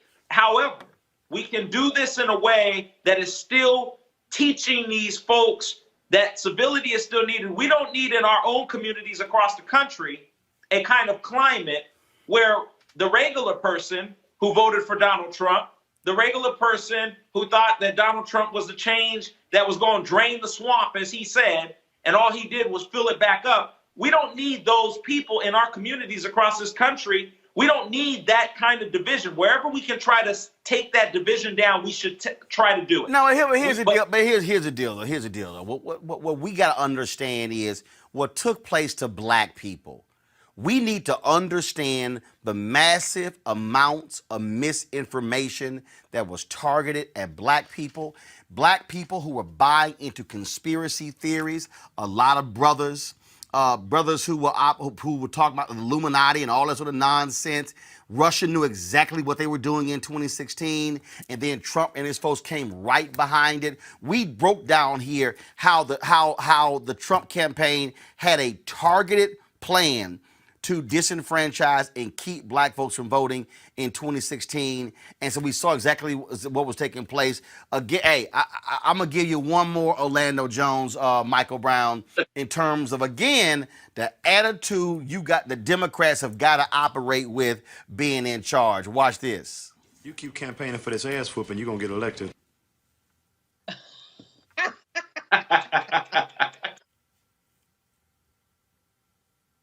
That's the only way you can roll, Michael. I'm telling you. This ain't the Senate 20 years ago. This ain't Joe Biden and John McCain can oppose each other on the floor and then go out for dinner and it's all good. This is not the day when they used to have families to get together and they disagree with each other. No. I did it in 2017. I said, this means war. And what these people, what the Republican Party wants to do, they want to solidify the federal bench for the next 50 to 100 years. They are focusing on a cultural battle. We're going to play you the video a little bit later. We discuss the evangelicals, the crying and the whining and the wailing that you see here. Because, see, it stopped their progress. And Mitch McConnell, I'm telling you, Michael, I'm going to call it right now. Mitch McConnell will block everything for the next 4 years, waiting for a Republican president. That's how they going to roll. I agree. And we were on a call the other day and talking about how, wondering if, maybe it's a good idea and Vice President Biden or President-elect Biden will have a good relationship with McConnell. They'll be able to do things together, whether it's infrastructure or things that really impact both red and blue states. And there's a divide. You know, there's some people that have the thought process that Shane has, and there are other folks that have the thought process that good doctor has, and then we'll see kind of what happens. But I think most people, and I think most importantly, the president-elect and vice president-elect think they need to have a much more aggressive approach and taking a no prisoners approach, because the federal bench, frankly, is almost solidified. I mean, McConnell and Trump got done what they needed to get done over the last 4 years relative to vacancies. Obama, frankly, and I know a lot of Obama lovers, and we all are, I get it, but he did a poor, terrible job relative to the federal bench. Now, I understand McConnell did a lot of blocking, but in those first couple of years, when he had the Senate, he could have flooded it just like 45 did. He chose not to. That wasn't a priority. And we're getting hit with that. Now, that's the past. Talking about now, present, and the future, so I want Vice President Harris and President-elect President-elect Biden to come to the table and say, look, McConnell is not a friend. He is not going to be helpful. So we have to legislate hard. I mean, the kind of legislation that you're going to put in front of the Senate that does help red and blue states at the same time. So these folks get phone calls from their constituents saying, why aren't you supporting that bill? Yeah, I don't like Biden, but this bill is going to help me. It's going to help my family. It's going to give me a job. It's going to make my quality of life better. This is where legislation becomes important, because the court part, you certainly can't rely on. You can't rely on McConnell opening the doors and saying, oh, great, whatever Nancy Pelosi wants to do, I'm going to pass. So we have to have strong legislation that impacts folks, whether you're in a red state or a blue state. All right, folks, back to our Roland Martin Unfiltered video in just one moment.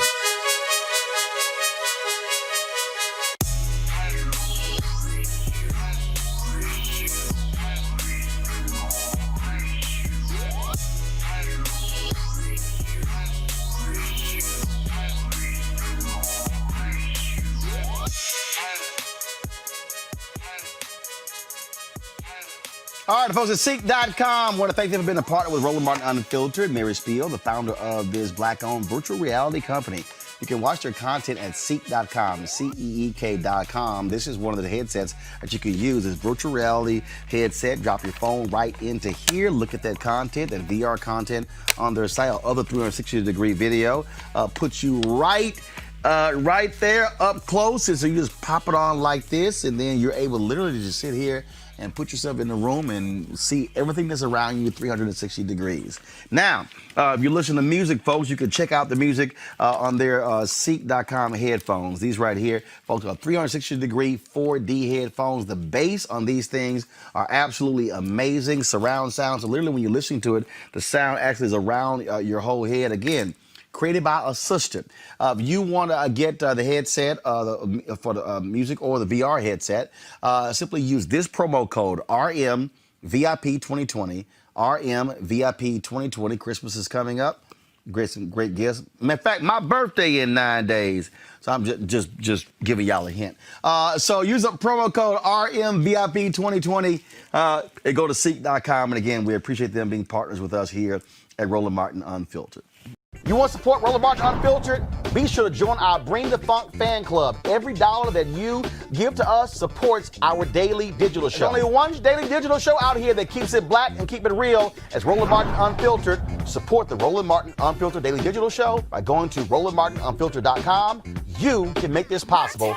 They want to go into special session and pass a law to impact the runoff on January 5th. And it was a Republican leader who said, no, we ain't doing that.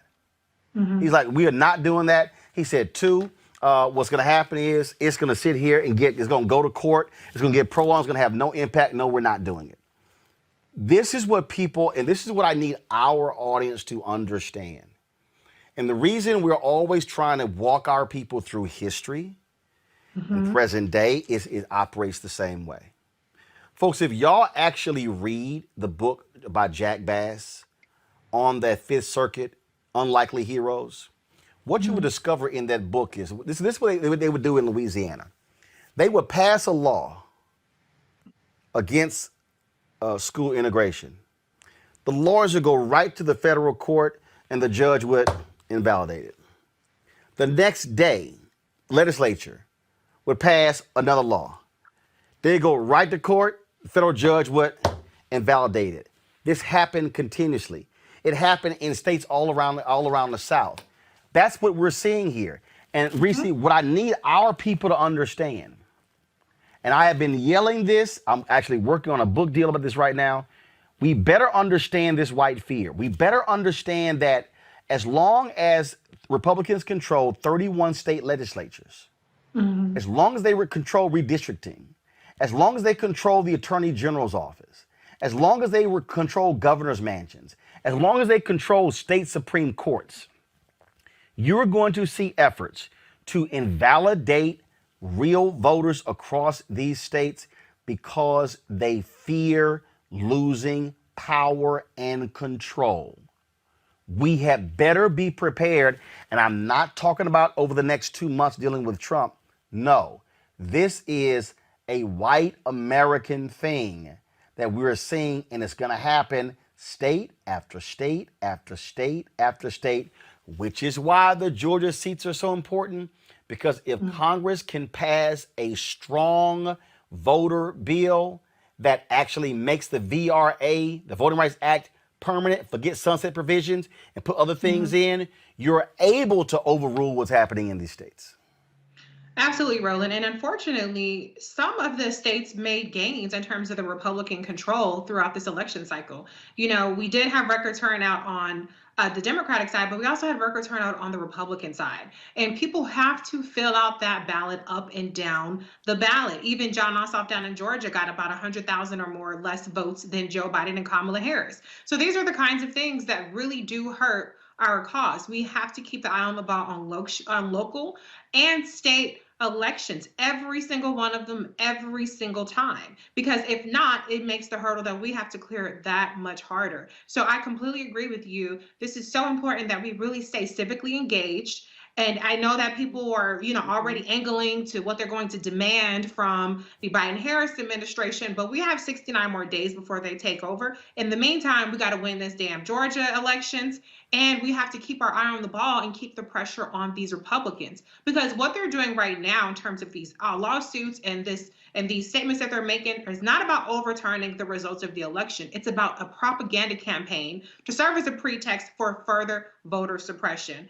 They're going to have the control in, like you said, 30-something state houses for gerrymandering, for redistricting. That's why it's going to be important who Biden gets to put on the courts. If Mitch McConnell is the Senate Majority Leader, then I don't see how Biden and Harris get their judges. I don't see how they start to undo the damage from the 200 plus Trump-McConnell judges. And so we have to keep our eye on the ball.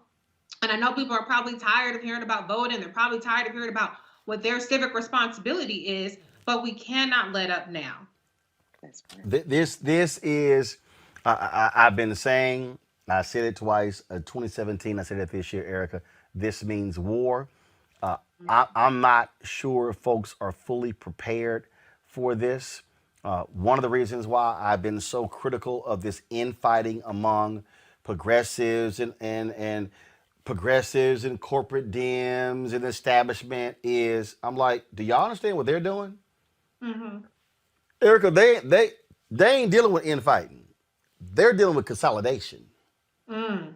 What they're doing, they're circling the wagons. You made the point. 53% of white women voted for Trump in 2016. It was 55% in this year. Okay, folks, don't play around with this. And I'm telling you, people need to understand all of these people who are criticizing, the reality is the coalition that elected Joe Biden elected him. But that is not a coalition set in stone. Once you start going under the hood and start looking at the numbers, there are some serious problems there that when you look at in terms of how voters went in the Rio Grande area, Rio Grande Valley in Texas, how votes went in terms of with African Americans, whether black men, black women, when it comes to, look, nobody expected a 5% drop of white men. That was supposed to be Trump's base. And so we need to understand that, look, they are about winning. They ain't about who's right. Right. They're not battling each other over, I think this is a better way forward. The Republicans are focused on winning. And when you win, you hold power. And when you hold power, you wield power. And when you wield power, then you're able to affect change. All I'm saying is, Democrats, you better figure out that deal and you better focus on winning. Absolutely. And the way that you win is by investment, right? We have seen largely how grassroots organizations, Black Voters Matters, people have been working on the grounds for years. And that's why we've really seen significant outcomes, right?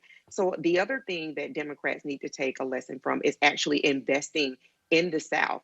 That money has to go there because no contest is unwinnable unless you compete in it. Everything is you can win anything if you at least compete, if you enter into the race. So investing in people that are constantly showing up without any real do-outs after the election is also important. Not only investment, but some of the civic education programs that we've seen highlighted on this show through Mr. Lee Saunders, through ACME, the Block program, I believe that's run by Angela. I don't recall her last name, but that is a year-long program where they have ambassadors, people who are actually from the community that are talking to people in the community in their own voice about things that are important, advising them about local and state and then those congressional races as well. But they are actually folding in those voters. That's something that I do on my platform 3 days a week, the Savage Political Bite. But then in addition to that, when you're talking about that infighting, Roland, you know, when I think about Republicans and how they really do measure in chess, not checkers, when I think about people who are complaining about what should be done or what shouldn't be done, you know, there's always room in the Republican Party for if there is really just one road, one way, one voice. Within the Democratic Party, we have a tent of voices, and all of those voices can be heard if there is an understanding that as we are all heard, we all push forward. But unless that is realized, unless that is something that is really taken to heart, unless people really do have an understanding of that, then they will kind of use the space that's taken up in the Democratic Party as a way to really kind of launch their own branding campaign, which is detrimental to the party, particularly to the base that continues to show up and show out. So to use the time to look at where it is that the Democrats can really make strong inroads, get in and start talking to Black men and not just once in a while. Make that something that is done at least on a monthly basis or a quarterly basis. Make sure that you are making inroads with Latinx communities, right? Finding out what their diverse needs are. Making inroads with the Native American community, which has showed up and showed out in incredible ways.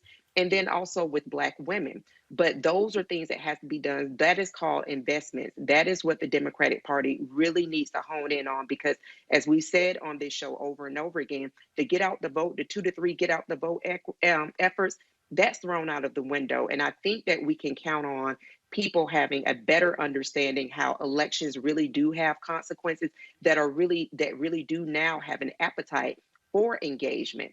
And so as Reese talked to, as people start talking about the demands that they're going to make on the Biden-Harris campaign, I would even say pump the brakes on that. Look within your own communities. What can you be doing? What is it that you can engage and lean in further on? What are some commissions, some board of election commission seats that maybe are coming up for grabs that you can learn more about and get engaged in? The onus also is on the citizens. And so we have a responsibility ourselves to not just sit at the table and be prepared to eat, but to also find out, well, what is it that I can bring as well, so that when we all eat, we're all eating together. All right, folks, back to that Roland Martin Unfiltered video in just one moment.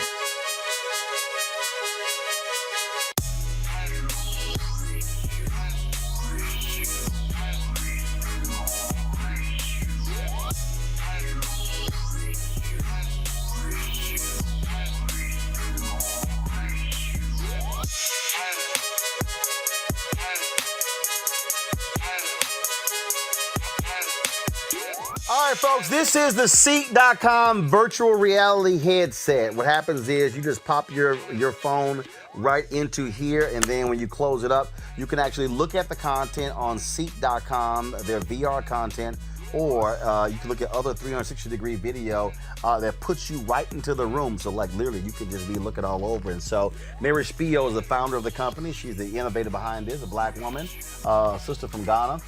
And so that's their VR headset. They also have these 360-degree 4D headphones.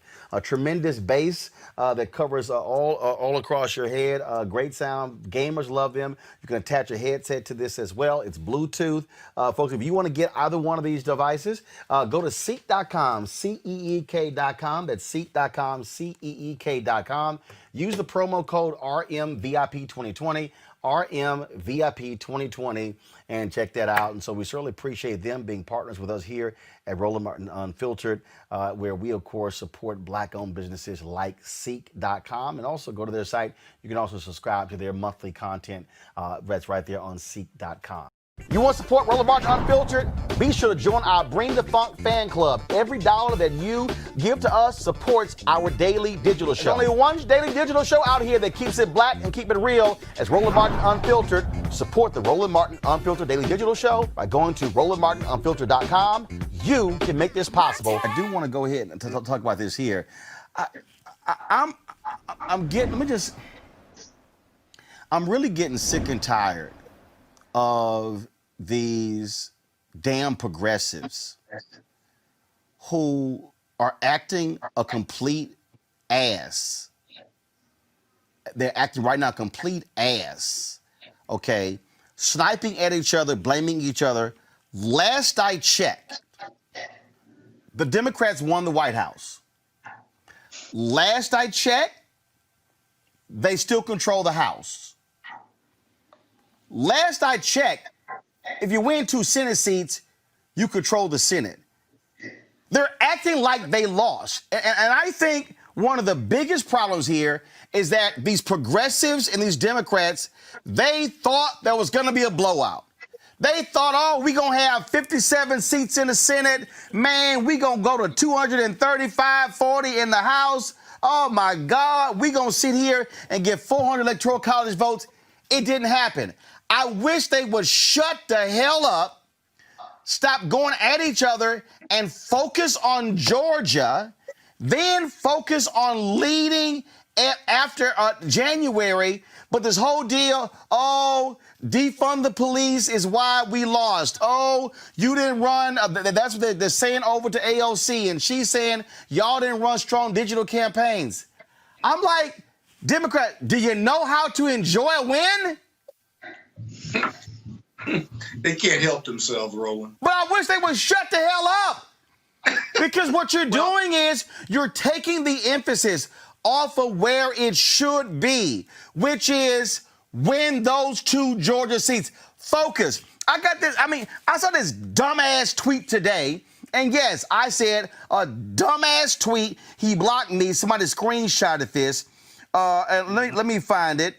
This just dumbass tweet from Sean King. Same thing, okay? Let me find this so I can show it. I'm gonna pull up in a second, but it's just stupid. It's like they're spending time on stupid stuff. And I'm like, you know what? This is how you snatch. Let me show you this right. So again, Sean King blocked me because I had the audacity to lightly criticize him because he can't take criticism when he was wrong going after Rachel Maddow in the primary over something she said about Bernie Sanders. God forbid you criticize Bernie Sanders. This is a stupid tweet Sean King sent out, and I'm calling it stupid.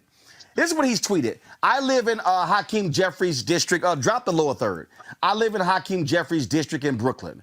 I know at least 5 people that I think could challenge and defeat him. He's severely out of touch with his own constituents. He's also as weirdly obsessed with AOC as most Republicans. Disturbing. No, Sean. Disturbing is you tweeting this when the next election for Hakeem Jeffrey is 2 damn years away. Okay? Maybe the problem is you're obsessed with bullshit. Okay?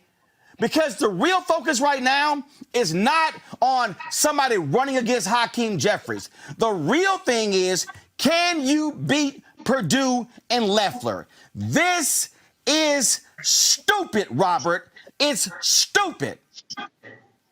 Well, you're completely correct. And Sean King wants to be doing something. He should be in Atlanta for the next month or so, just like you. You're going to be, just like Barbara Arnwine is going to be, C.K. Hoffler, Todd Gary. Many of the people who are actually organizing folks to vote need to be down here. Go to the AUC. You have millions of social media followers. We rallying those people to vote, both get their absentee ballots and get them turned in. Forget about getting them to the polls on the 5th. Get them to vote right now. You can hand out documentation. You can send them to the website. You can send out the social media information to get those votes banked. If you want a progressive agenda, you're going to have progressive people in office. And even if somebody is not as progressive as you, they're still going to be more progressive than David Perdue. So you can't let the perfect be the enemy of the good. And I think a lot of this comes from these folks are young. They haven't experienced the awfulness of life yet. They don't understand you're going to be disappointed more times than not. And all you can really hope for is to get the best out of it that you can. And if you're going to let the perfect be the enemy of the good, you're going to end up with Donald Trump and Mitch McConnell and Michelle Bachmann in the House of Representatives. And then we'll be going back to the draconian policies that you just were trying to change. So let's work together for a little while. One thing that Republicans have been able to do, and part of the reason they are able to maintain political hegemony from the minority demographic position, is because Donald Trump can say that Ted Cruz's wife is ugly and that his dad killed Kennedy, and they still work together. Lindsey Graham can say that Donald Trump is a con man and he'd rather drink bleach than have to vote for him, and then work together on those for 4 years. We have to figure out how to be adults and not let these petty internal squabbles negate the public policy gains we're trying to make. This is why I think Sean tweeted this. He got all this back and forth on social media. Go to my iPad.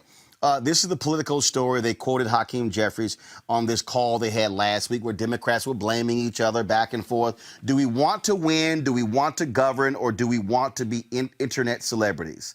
And so what they're doing is they're like, oh, he's taking a shot at AOC. Here's the deal, and I have said this repeatedly, and I don't understand, Rena, why people don't get this. And that is this. The Democratic tent is far larger and more ideologically diverse than the Republican tent.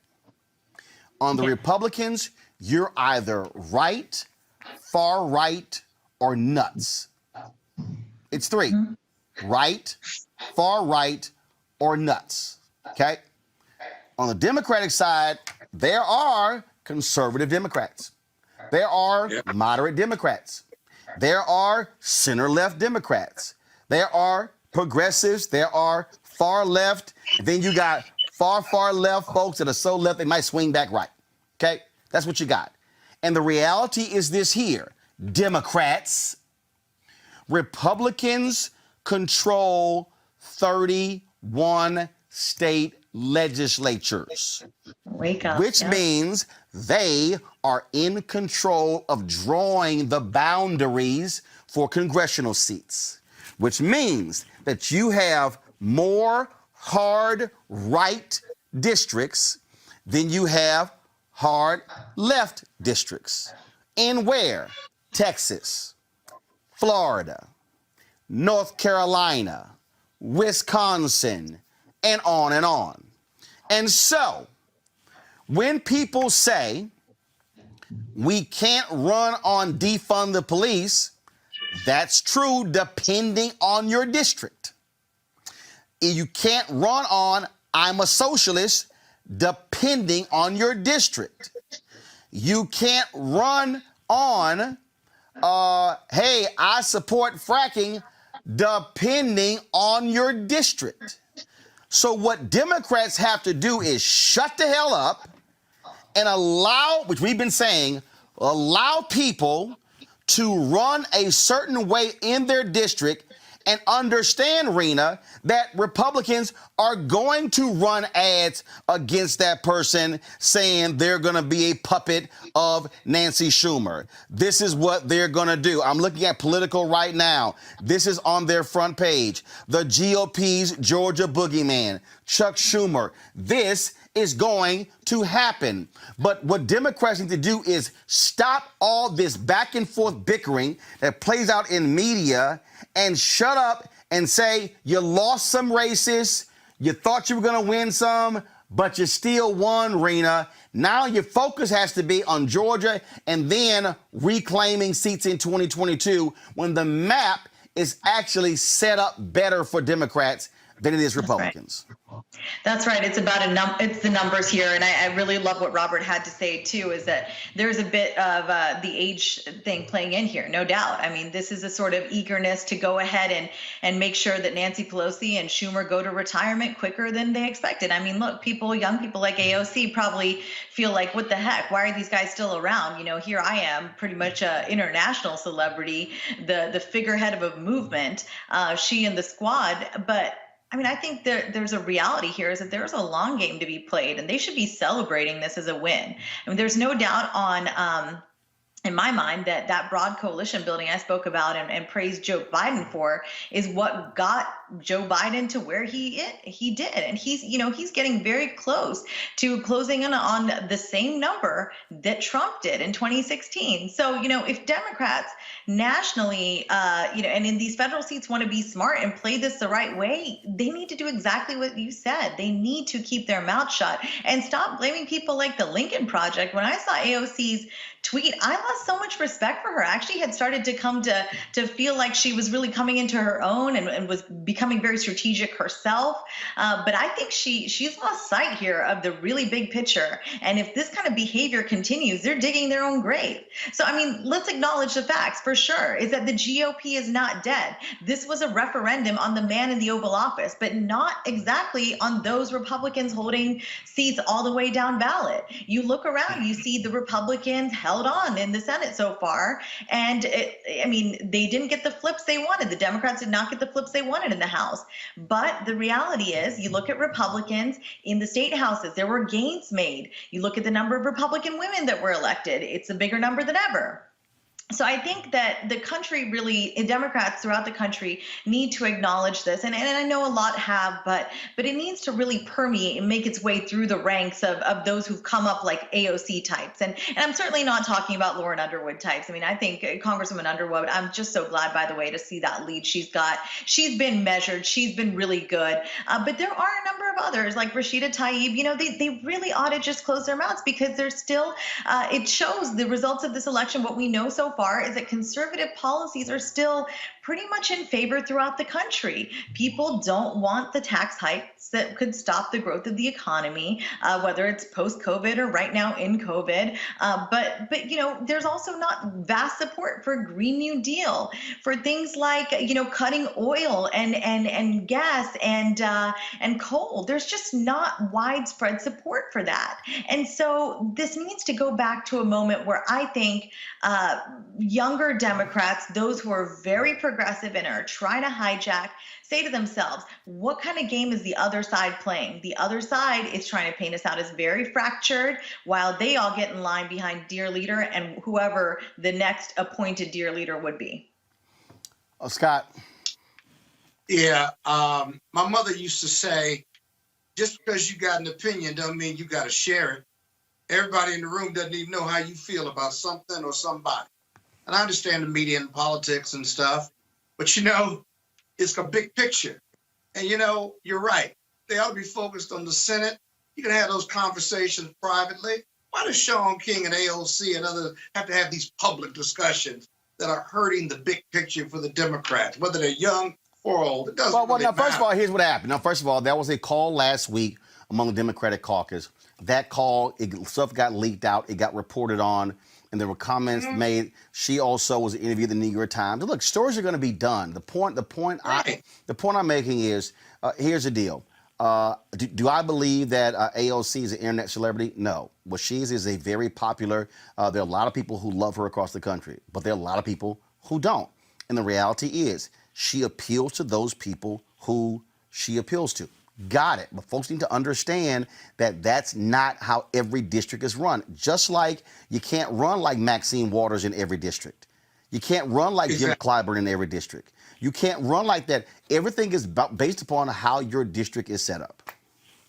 And you have to take care of your district, right?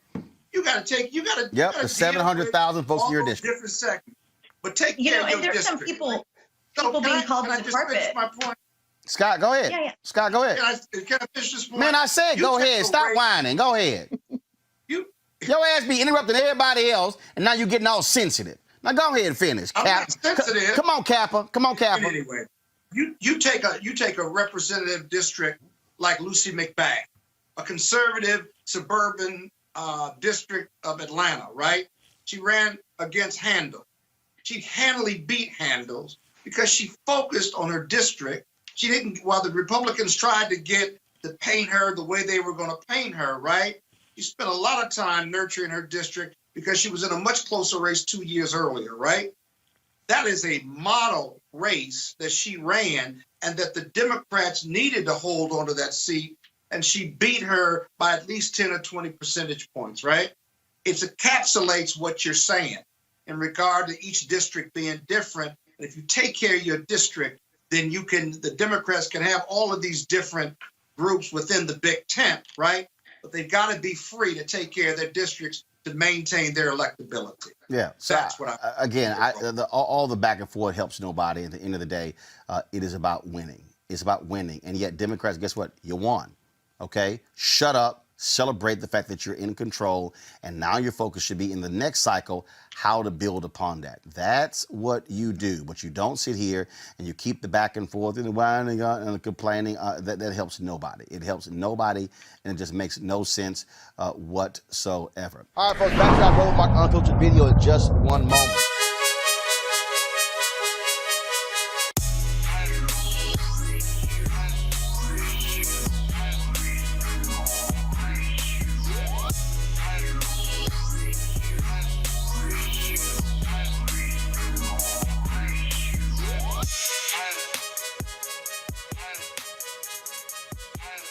All right, folks, at Seek.com, I want to thank them for being a partner with Roland Martin Unfiltered. Mary Spiel, the founder of this Black-owned virtual reality company.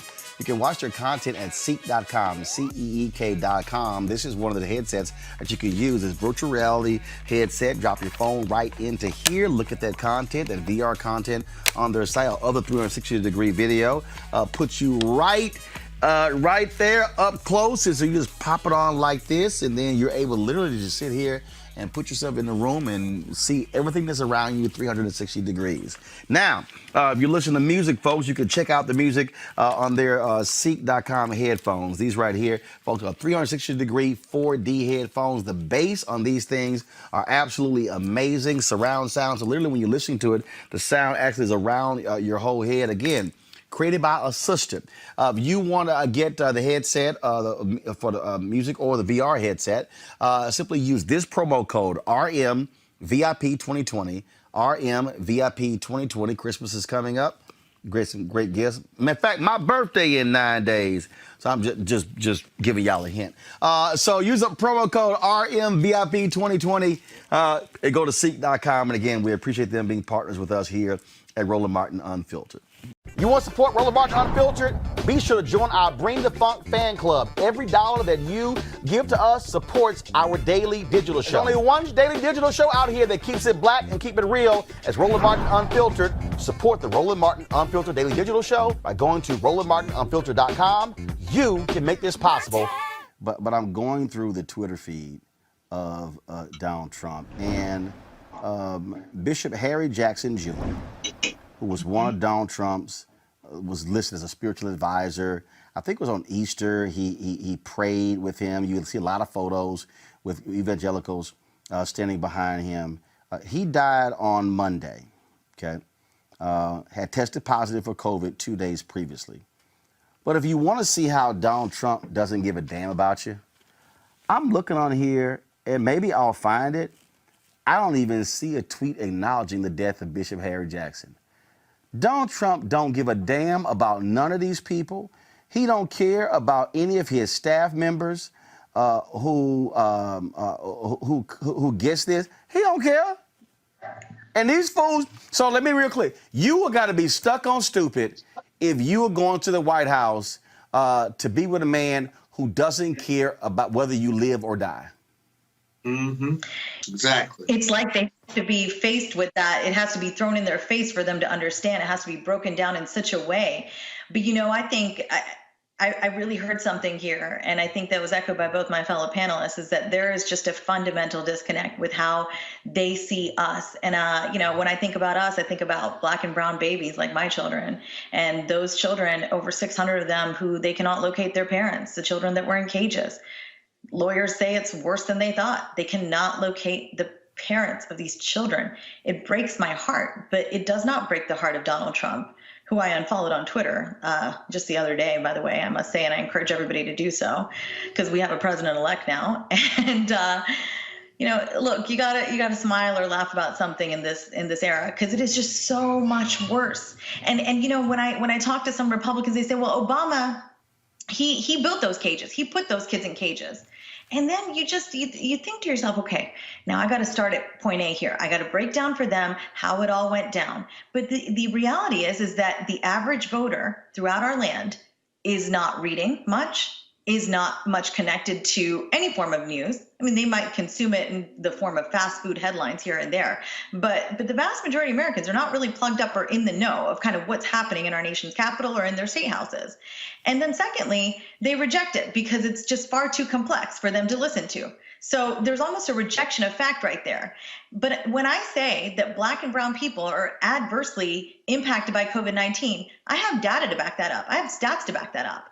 And if I go to some Republicans and I say, Herman Cain, Bishop Harry Jackson Jr., these are prominent black people who were near the president and were in his orbit and contracted COVID-19 and are now dead. And the president doesn't care. Why? Because the color of their skin. And that's just what it boils down to, because this country is very racist. I've opened my eyes up to that this past 4 years. I used to reject this. And look, I'm still not a fan of identity politics and coloring everything in sort of like, okay, I'm Indian American. I used to say when I was growing up, I'm just American. I'm born here. My parents happen to be of Indian ancestry. I'm of Indian ancestry, therefore. But I just really think it's time to wake up and see how they see us. Because only then can any sort of progress be made. Otherwise, we're operating from a plane of, okay, I came here thinking something different. All right, folks, back to our Roland Martin Unfiltered video in just one moment.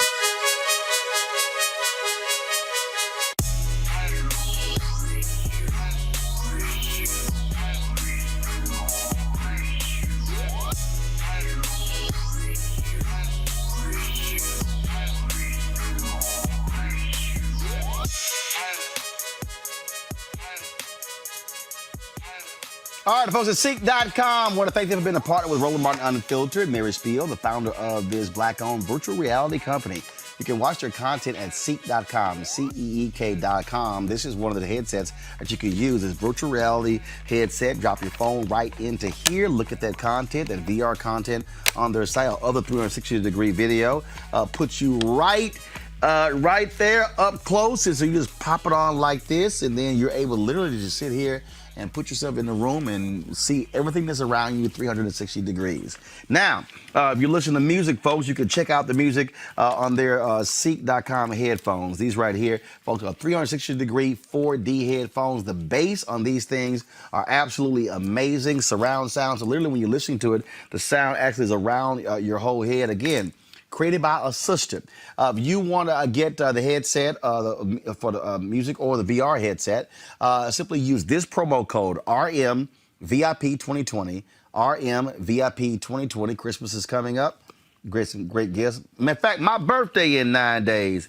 So I'm just giving y'all a hint. So use a promo code RMVIP2020 and go to Seek.com. And again, we appreciate them being partners with us here at Roland Martin Unfiltered. You want to support Roland Martin Unfiltered? Be sure to join our Bring the Funk fan club. Every dollar that you give to us supports our daily digital show. There's only one daily digital show out here that keeps it black and keep it real. As Roland Martin Unfiltered. Support the Roland Martin Unfiltered daily digital show by going to RolandMartinUnfiltered.com. You can make this possible. He's an ass. He was an ass before. He's an ass. We got elected. He's going to be an ass when he leaves. But the thing is this here. Again, we knew what he was going to do. He made that perfectly clear. So all he's doing is doing exactly what he said he was going to do. It's no surprise to me that Jack Nicklaus has no courage to say it's time for you to go ahead and go, because they don't want him to go. Erica, they want the madness to continue. Mm-hmm. They want that. Okay. I mean, this is who they are. This is what they are all about. And so that's what the whole deal is. And I think what people, like yesterday, Erica, on the show, I talked about how I need progressives to stop going at each other. Because here's the deal. This is just real simple, okay? The Democratic House is not made up of all progressives. Mm-hmm. It's not made up of all centrists. It's not made up of all moderates or conservatives. No, the Democrats have a majority because they picked up some centrist districts. Mm-hmm. It's a fact. Okay, so you got to figure out, how can I sit here and work with folks to get the legislation? The other folk, you can't work with them. Right. Because they're not going to operate rationally. Mm-hmm. Now finally Senator Chuck Grassley of Iowa says, yes, Joe Biden should be getting national intelligence briefings. Now all of a sudden, Senator Lindsey Graham, who, I'm sorry, as Rochelle Carey said, we ain't giving you a cookie, because you now are saying that Joe Biden is the president. No. We ain't forgot what you said last week on Fox News, Lindsey. Mm-hmm. We haven't forgot that. But that's who you're dealing with. And when somebody shows you who they are, your deal should go, okay, got you. I'm good. Now I know how to deal with you. I think what has to happen right now is that the folks who support Biden-Harris must be prepared for the reality, Erica, that Donald Trump and his minions are going to draw this out and give no assistance whatsoever until the absolute last second. Mm-hmm. Oh, sure, absolutely. And this is all thanks to the increased number of white women that said that they wanted more white supremacy to continue, that 55%. Thanks be to God for the 90+% of Black women and the 80% of Black men that said that, no, this is not the direction that we can go in, because as we look at the COVID numbers, we're talking about 240+ million Americans that are dead, to include a beautiful little Black girl, 5 years old, that died as a result of COVID.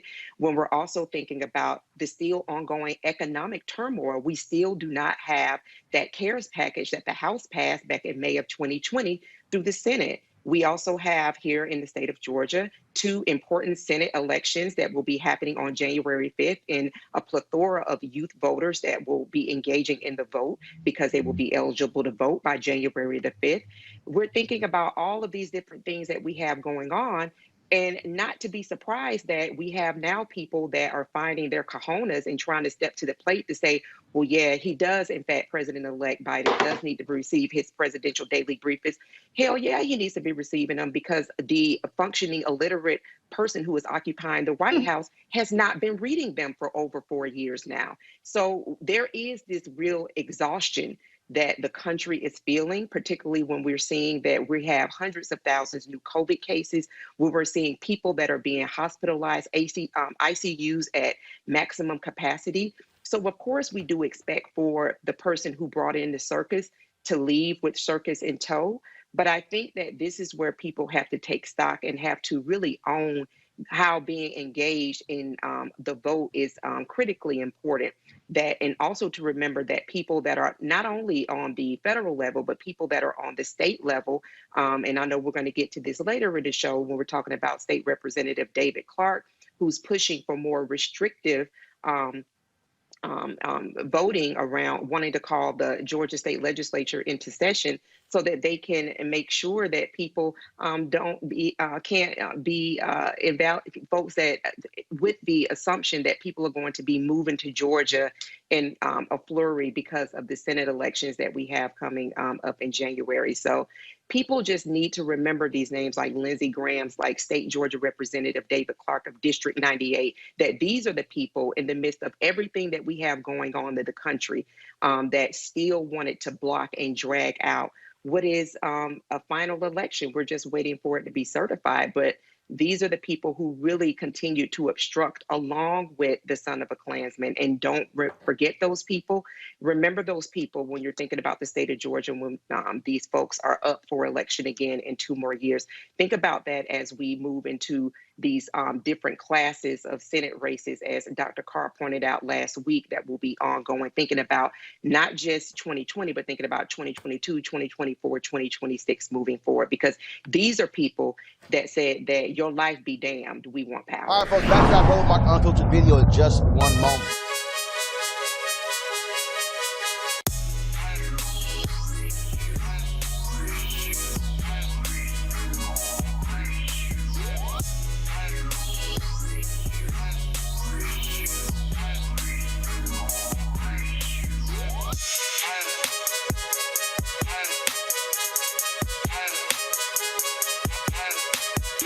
All right, folks, this is the Seat.com virtual reality headset. What happens is you just pop your phone right into here, and then when you close it up, you can actually look at the content on Seat.com, their VR content, or you can look at other 360-degree video that puts you right into the room. So, like, literally, you could just be looking all over. And so, Mary Spio is the founder of the company. She's the innovator behind this, a black woman, sister from Ghana. And so that's their VR headset. They also have the 360-degree 4D headphones. A tremendous bass that covers all across your head. Great sound. Gamers love them. You can attach a headset to this as well. It's Bluetooth. Folks, if you want to get either one of these devices, go to Seek.com, CEEK.com. That's Seek.com, CEEK.com. Use the promo code RMVIP2020. RMVIP2020, and check that out. And so we certainly appreciate them being partners with us here at Roland Martin Unfiltered, where we, of course, support black-owned businesses like Seek.com. And also go to their site. You can also subscribe to their monthly content. That's right there on Seek.com.